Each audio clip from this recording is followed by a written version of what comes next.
الحمد لله نحمده ونستعينه ونستغفره ونؤمن به ونتوكل عليه ونعوذ بالله من شرور أنفسنا ومن سيئات أعمالنا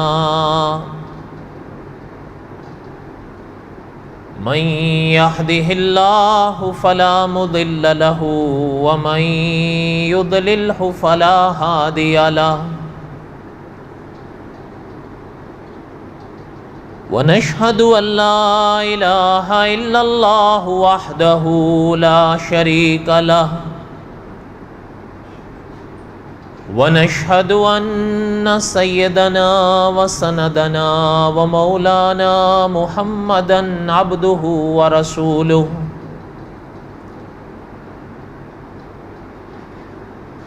أما بعد أعوذ بالله من الشيطان الرجيم بسم الله الرحمن الرحيم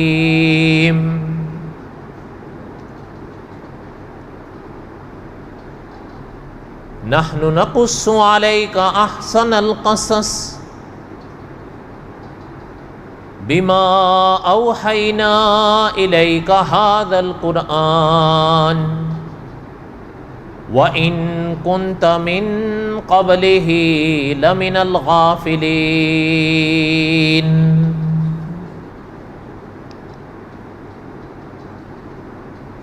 وقال الله تعالى في مقام آخر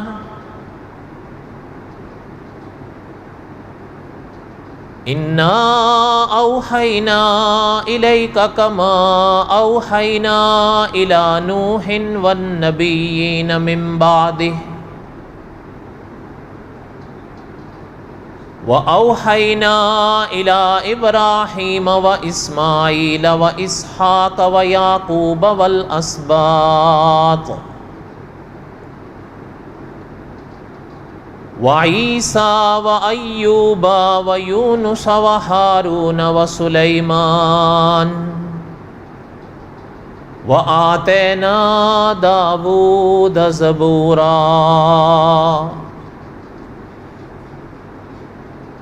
وقال الله تعالى في مقام آخر وَإِذْ أَخَذَ اللَّهُ مِيثَاقَ النَّبِيِّينَ لَمَا آتَيْتُكُم مِّن كِتَابٍ وَحِكْمَةٍ ثُمَّ جَاءَكُمْ رَسُولٌ مُصَدِّقٌ لِّمَا مَعَكُمْ لَتُؤْمِنُنَّ بِهِ وَلَتَنصُرُنَّهُ قال أأقررتم وأخذتم على ذلكم إسري قالوا أقررنا قال فاشهدوا وأنا معكم من الشاهدين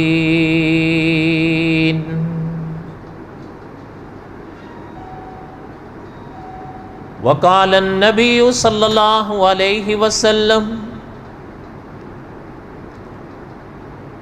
الناس بنو آدم وآدم خلق من تراب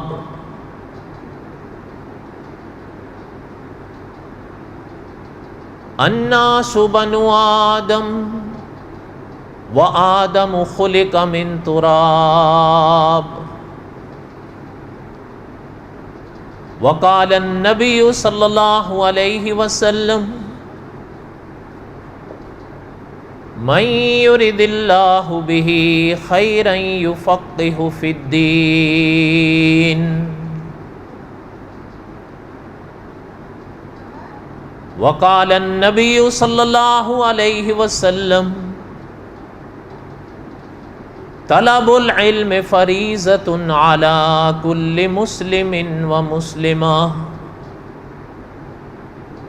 او کما قال النبی صلی اللہ علیہ وسلم صدق اللہ العظیم وصدق رسوله النبي الكريم ونحن على ذلك لمن الشاهدين والشاكرين والحمد لله رب العالمين.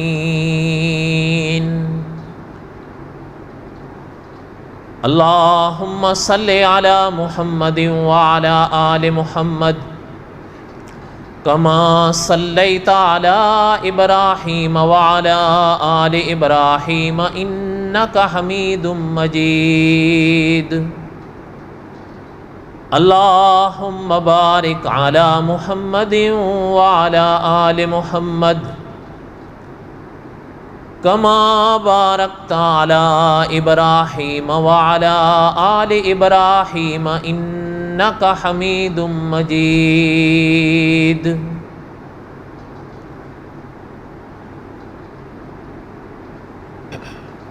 ہمہ قسم کی حمد و ثنا اللہ ذات لم یزل لا یزال کی پاک ذات کے لیے،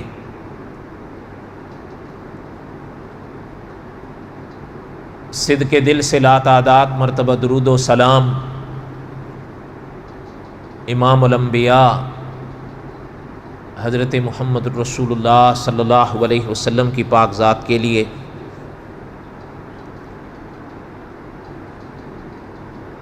قصص الانبیاء علیہم السلام اور حضرت داؤد علیہ السلام کے واقعات کو میں پڑھ رہا تھا.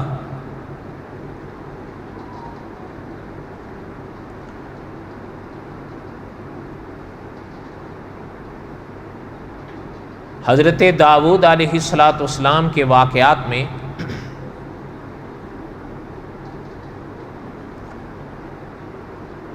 مولانا عبد الرحمن صاحب مظاہری رحمۃ اللہ علیہ نے ایک سرخی قائم فرمائی کتاب زبور کی.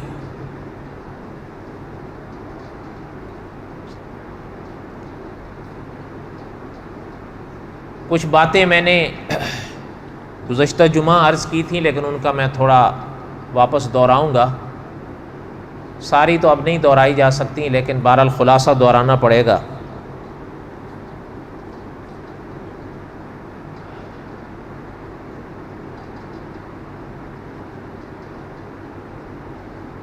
محترم نے لکھا ہے کہ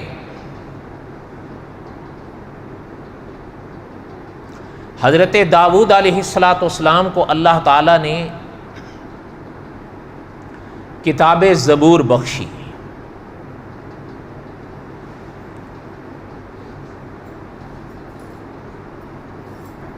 اس باب یا ابواب میں علماء نے بڑی بڑی باتیں لکھی ہیں.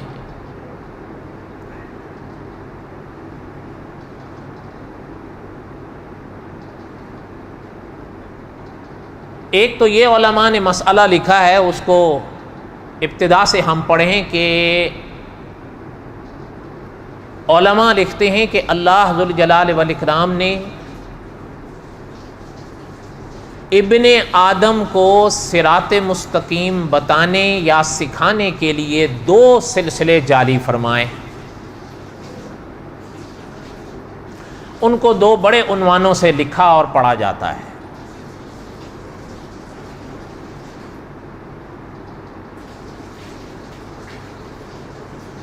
ایک عنوان ہے کتاب اللہ،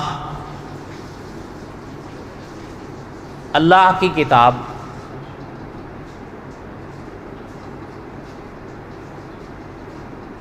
اور دوسرا ہے رجال اللہ، اللہ کے بندے.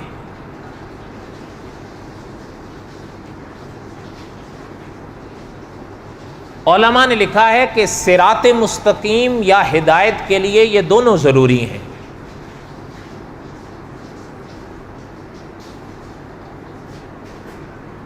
بلکہ مفتی محمد تقی عثمانی صاحب دامت برکاتہم نے تو یہاں تک لکھا ہے کہ تاریخ عالم میں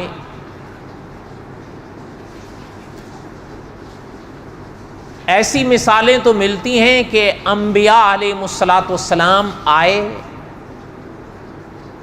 لیکن کتاب کوئی نہیں آئی.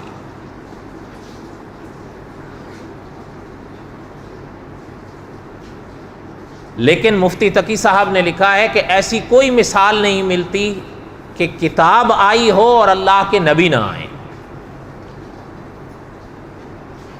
کیونکہ محترم لکھتے ہیں کتاب بغیر استاد کے، بغیر اللہ کے نبی کے سمجھ آتی نہیں، بھلی وہ ہماری اپنی مادری زبان میں ہی کیوں نہ ہو۔ وہ 100% جو اللہ کی مراد ہے تبھی سمجھ میں آئے گی جب اللہ کے نبی سمجھائیں۔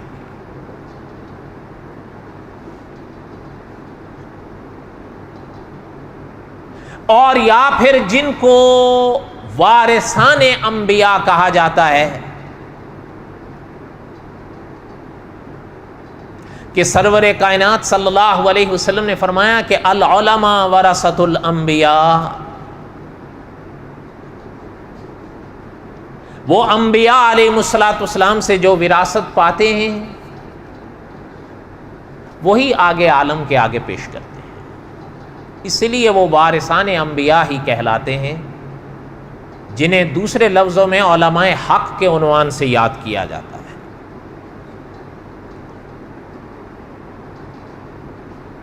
اچھا، پھر علماء نے ایک یہ مسئلہ بھی خوب سمجھایا کہ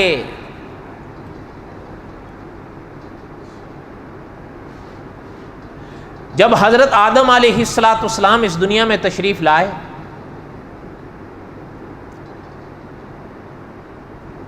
نبوت اور انسانیت کا سلسلہ جب شروع ہوا حضرت سے،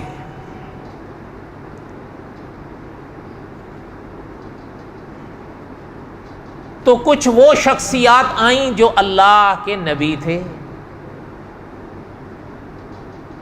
اور کچھ ایسی شخصیات بھی پیدا ہوئیں جو اللہ کے نبی نہیں لیکن اللہ کے ولی تھے۔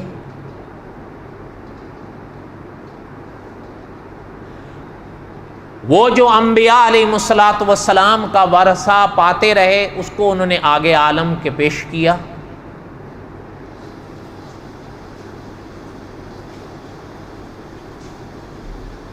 پھر یہ سلسلہ چلتے چلتے سرور کونین صلی اللہ علیہ وسلم تک آیا تو علماء عقائد نے لکھا ہے کہ نبوت اور رسالت کا سلسلہ تو حضور پر رک گیا، کہ اللہ ذوالجلال والاکرام نے خود ارشاد فرما دیا ما کان محمد ابا احد من رجالکم ولکن رسول اللہ وخاتم النبیین۔ تو نبوت اور رسالت کے سلسلے تو حضور پر تھم گئے۔ اس عقیدے کو کہا جاتا ہے عقیدہ ختم نبوت، لیکن علماء نے لکھا ہے کہ جو سلسلہ اولیاء کا رہا اور ہے وہ سلسلہ سرور کائنات صلی اللہ علیہ وسلم کے بعد بھی چلتا رہا اور وہ چلتا رہے، بلکہ اب وہ حضور ہی کے صدقے میں ہے کہ اللہ نے خود فرما دیا قل ان کنتم تحبون اللہ فاتبعونی یحببکم اللہ ویغفر لکم ذنوبکم واللہ غفور الرحیم قل اطیعوا اللہ والرسول۔ اب حضور ہی کی اتباع سے یہ بنیں گے جنہیں ولی کہتے ہیں۔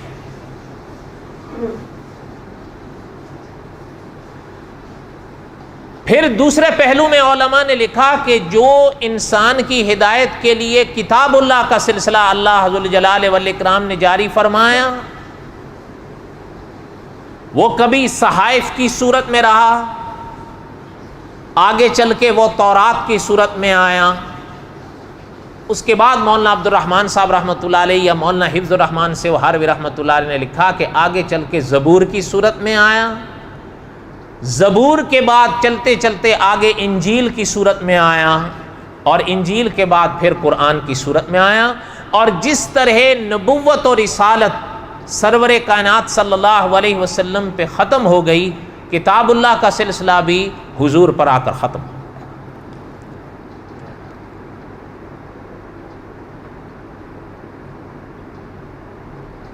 یہ ہمارے عقائد ہیں جنہیں علماء نے ہمیشہ آپ تحریر کہیں یا آپ تقریر کہیں ان کے ذریعے تازہ رکھا ہے اور ان کو تازہ رکھنا بھی ہے۔ دیکھیں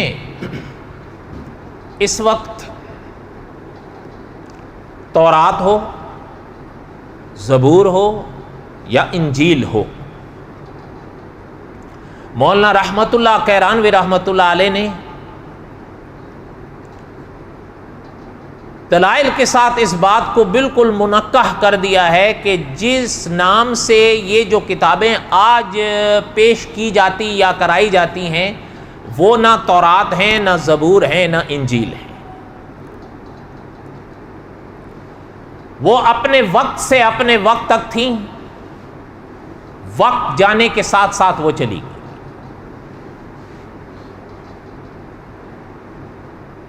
لیکن یہ بھی یاد رہے کہ علماء عقائد نے لکھا ہے باوجود اس کے کہ وہ کتابیں یا وہ وحی اب اس دنیا میں نہیں، لیکن ان پر ہم نے آپ نے ایمان ضرور رکھنا ہے۔ ہمارے ایمان مجمل یا ایمان مفصل کی طرف بھی آپ دیکھیں تو آمنت باللہ و ملائکہ و کتبہ، کتاب کا لفظ نہیں کتبی کا لفظ ہے۔ تو علماء نے لکھا ہے اس سے صحائف، تورات، زبور، انجیل سب آئیں گے اور ہم نے ایمان رکھنا ہے۔ وہ اپنے وقت سے اپنے وقت تک اللہ کی کتابیں تھیں۔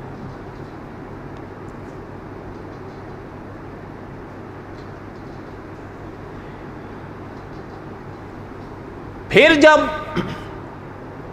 سرور کائنات صلی اللہ علیہ وسلم اس دنیا میں پیدا ہوئے، اللہ ذوالجلال والاکرام نے اپنی آخری کتاب قرآن پاک کو حضور کے دل پر نازل فرمایا۔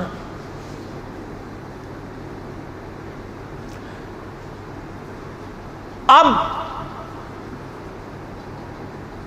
پرانی شریعتوں کے کچھ مسائل منسوخ ہوئے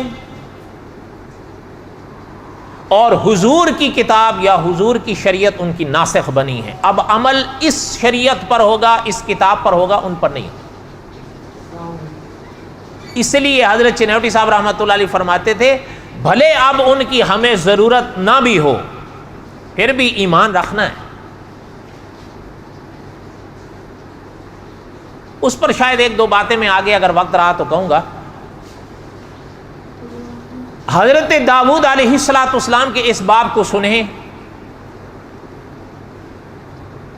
حضرت داؤد علیہ السلام کو مولانا عبد الرحمن صاحب رحمۃ اللہ علیہ یا دوسرے اکابر نے لکھا کہ اللہ تعالیٰ نے زبور بخشی، وَآتَيْنَا دَاوُودَ زَبُورًا، ہم نے حضرت داؤد کو زبور بخشی۔ اور دوسرے مقام پر اللہ تعالیٰ نے ارشاد فرمایا وَلَقَدْ كَتَبْنَا فِي الزَّبُورِ مِن بَعْدِ الذِّكْرِ أَنَّ الْأَرْضَ يَرِثُهَا عِبَادِيَ الصَّالِحُونَ، کہ اللہ ارشاد فرماتے ہیں ہم نے لکھ دیا تھا زبور میں۔ اس باب میں یہ پہلی آیت ہے جو مولانا عبد الرحمن صاحب رحمۃ اللہ علیہ لائے ہیں، اور شان ہے اللہ تعالیٰ کی، شان ہے اللہ کے کلام کی۔ وَلَقَدْ كَتَبْنَا فِي الزَّبُورِ، اللہ نے فرمایا کہ البتہ تحقیق لکھ دیا تھا ہم نے زبور میں، أَنَّ الْأَرْضَ يَرِثُهَا مِن بَعْدِ الذِّكْرِ، ذکر کے بعد، أَنَّ الْأَرْضَ يَرِثُهَا عِبَادِيَ الصَّالِحُونَ، کہ اس زمین کے وارث ہمارے نیک بندے ہوں۔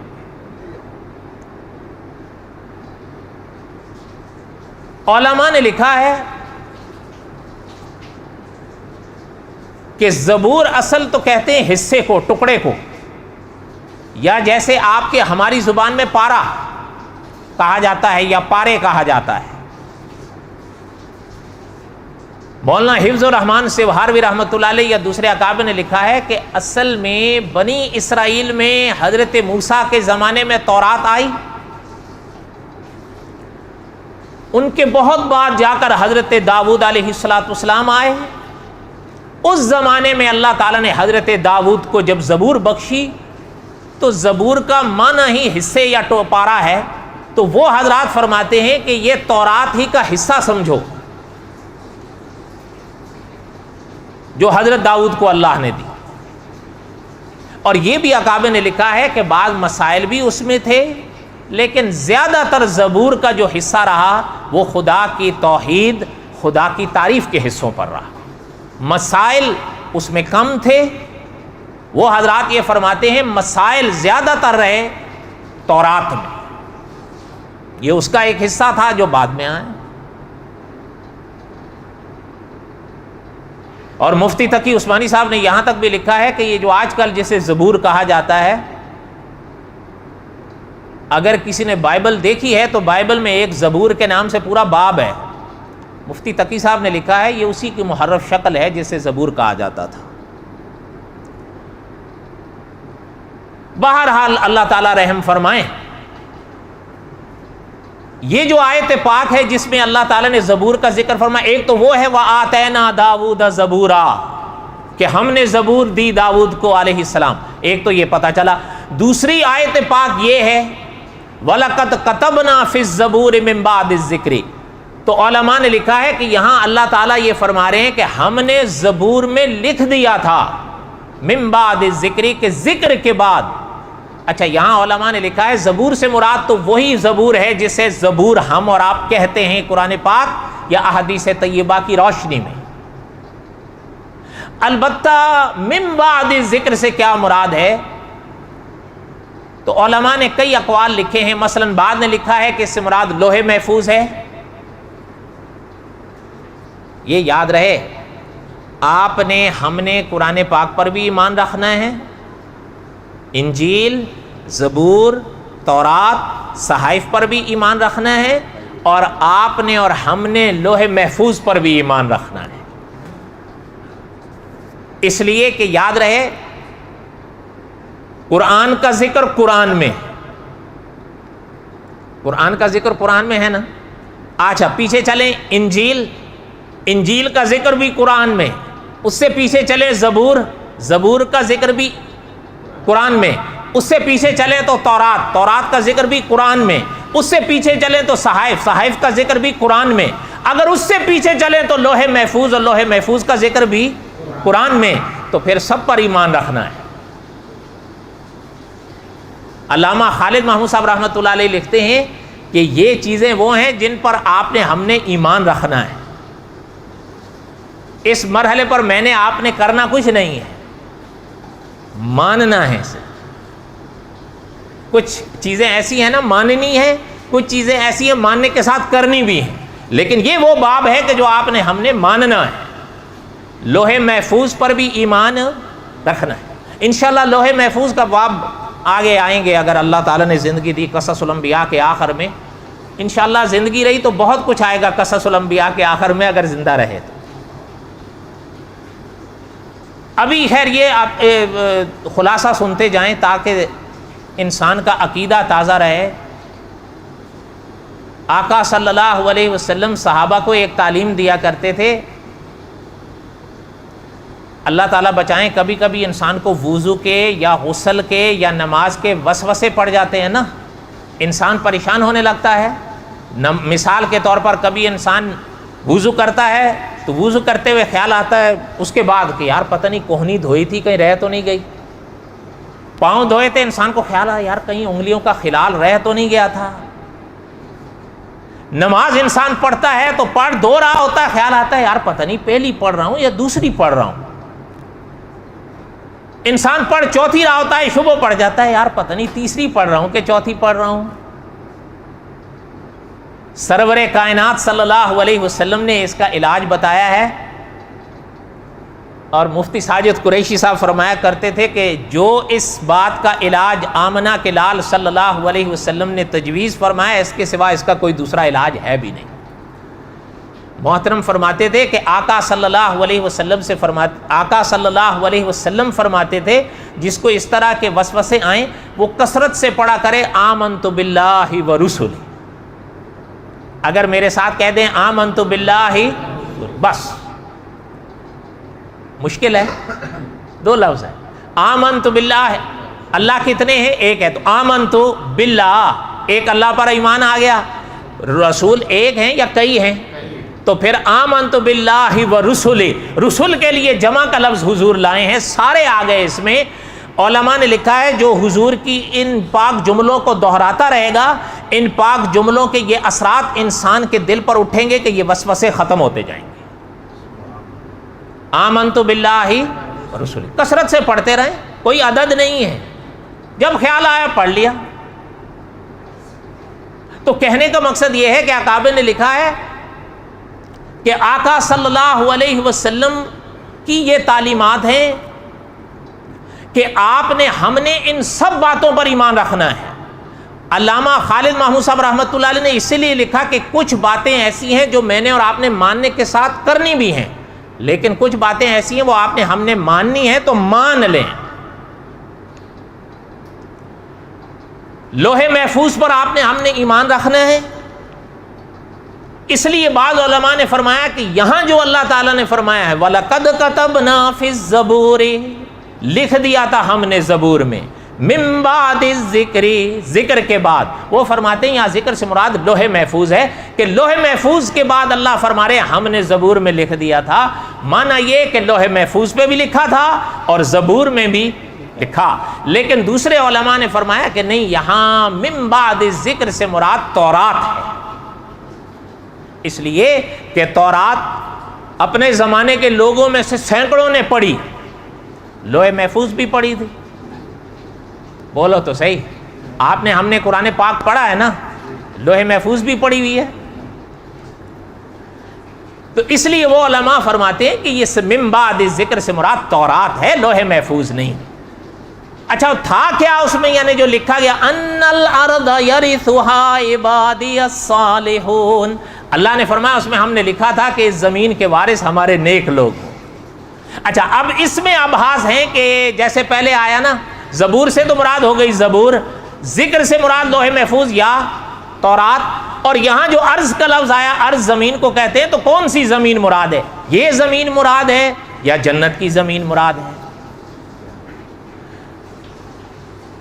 مفتی تقی عثمانی صاحب ہیں نا، بولو تو صحیح. دعا کریں اللہ تعالیٰ ان کو لمبی زندگی دیں.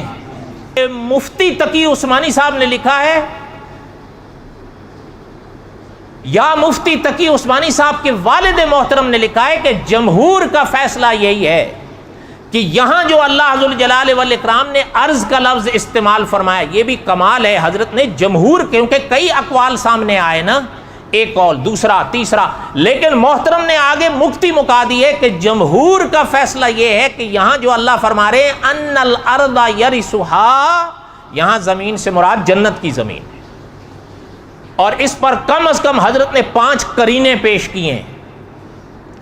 ان میں سے پہلا قرینہ حضرت یہی لکھتے ہیں، یہ جو زمین ہے جس پر آپ اور ہم بھی بستے ہیں، اس کے وارث آپ ہم بھی ہو سکتے ہیں، اس کے وارث کافر بھی ہو سکتے ہیں. ایسا ہی ہے یا نہیں؟ تو حضرت نے لکھا ہے یہاں جو اللہ فرما رہے ہیں کہ ان الارض یرثھا عبادی الصالحون، کہ اس زمین کے وارث ہمارے نیک لوگ ہی ہوں گے، تو پھر وہ جنت ہی کی زمین ہو سکتی ہے، دنیا کی زمین نہیں. ہاں البتہ جو 5واں قرینہ ہے اس کے لحاظ سے فرمایا کہ ہاں چونکہ ایک قول یہ بھی ہے کہ اس سے مراد یہی زمین ہے، تو پھر وہ حضرت عیسیٰ کا زمانہ ہوگا علیہ الصلاۃ والسلام، کیونکہ حضرت عیسیٰ علیہ الصلاۃ والسلام کا جب زمانہ آئے گا تو پھر زمین پر کوئی دوسرے مذاہب باقی نہیں بچیں گے، صرف حضور کا نام رہے گا صلی اللہ علیہ وسلم. حضرت نے لکھا ہے اگر اس لحاظ سے کہا جائے تو پھر بات بالکل ختم ہو جائے گی، کیونکہ ابھی تو نہیں، ابھی تو ہم بھی ہیں وہ بھی ہیں. ایسا ہی ہے یا نہیں؟ بلکہ اس وقت تو وہ پاور میں ہے، لیکن آگے ایک وقت آئے گا کہ حضرت عیسیٰ علیہ الصلاۃ والسلام کا جب دور آئے گا تو باقی مذاہب مٹ جائیں گے، ایک ہی مذہب ہوگا. جیسے ابتدا میں تھا نا، ابتدا میں کتنے مذاہب تھے؟ ایک. تو وہی دور واپس آئے گا. حضور نے فرمایا وہ دور واپس آئے گا. اور یاد رہے حضور نے فرمایا ہے کہ وہ دور واپس آئے گا، تو علامہ خالد محمود صاحب رحمۃ اللہ علیہ نے فرمایا ہے پھر ہمارے یہ عقیدے ہونے چاہیے کہ آسمان کا سورج پھٹ سکتا ہے، لب مصطفیٰ کی جنبشیں غلط نہیں ہو سکتی. وہ دور آئے گا. اس لیے مفتی شفیع صاحب رحمۃ اللہ نے فرمایا اس سے مراد جنت کی زمین ہے۔ چلیں یہی قول لے لیتے ہیں۔ اب اگلی بات آخری کر کے میں بس کروں، جنت کی جو زمین ہے اس کے وارث مفت میں ہوں گے یا کچھ کرنا بھی پڑے گا؟ اور بولو تو صحیح، کرنا پڑے گا۔ اور وہ کیا ہے کہ آپ کو اپنا اور ہمارا عقیدہ صاف رکھنا پڑے گا، آپ کو اپنا اور ہمارا عمل صاف رکھنا پڑے گا۔ اچھا ایک اور چیز بھی یاد رہے، وقت نہیں ہے لیکن شیخ الحدیث مولانا زکریا صاحب رحمۃ اللہ علیہ کی بات یاد آئی، وہ سن لیں۔ محترم فرمایا کرتے تھے کہ میدان قیامت میں جنت کی زمین کے لیے ایک تو بات ہے نا اللہ کے حقوق کی، حضرت نے لکھا ہے اس باب میں عام معافیاں ہوں گی۔ اس کا معنی یہ نہیں ہے کہ نماز پڑھنی چھوڑ دو، یاد رہے، حضرت نے لکھا ہے عام معافیاں ہوں گی، لیکن آگے حضرت نے لکھا ہے کہ دو عدالتیں ایسی ہیں وہاں معافی کا سوال پیدا نہیں ہوتا۔ حضرت بھائی وہ دو کون سی عدالتیں ہیں؟ محترم نے لکھا ہے ایک عدالت ہے عقیدے کے باب کی کہ اللہ نہ کرے اگر عقیدے میں کسی کے جھول ہوا تو وہاں پر بخشش کا سوال ہی پیدا نہیں ہوتا، اور دوسری عدالت ہے حقوق العباد کی کہ کسی بھی اللہ کے بندے کا حق اپنے ذمے نہیں لینا۔ اچھا آگے سوال پیدا ہوتا ہے بھائی بندوں سے مراد آپ اور ہم ہیں یا یہ بھی ہیں؟ علماء نے لکھا ہے دونوں ہیں، نہ ان اپنوں کے حق رکھو نہ ان کے حق رکھو۔ تو بہرحال اللہ تعالیٰ سمجھ نصیب فرمائیں۔ یہ چیز یاد رہے، وَلَقَدْ كَتَبْنَا فِي الزَّبُورِ مِن بَعْدِ الذِّكْرِ أَنَّ الْأَرْضَ يَرِثُهَا عِبَادِيَ الصَّالِحُونَ إِنَّ فِي هَذَا لَبَلَاغًا لِقَوْمٍ عَابِدِينَ وَمَا أَرْسَلْنَاكَ إِلَّا رَحْمَةً لِلْعَالَمِينَ قُلْ إِنَّمَا، آگے پھر وہی مسئلہ آ رہا ہے، قُلْ إِنَّمَا يُوحَىٰ إِلَيَّ أَنَّمَا إِلَٰهُكُمْ إِلَٰهٌ وَاحِدٌ فَهَلْ أَنْتُمْ مُسْلِمُونَ۔ اب بھی مسلمان ہوتے ہو؟ کہو الحمدللہ۔ بقیہ تک قصہ 2 ہفتے بعد۔ وما علینا الا البلاغ المبین، سنت ہے۔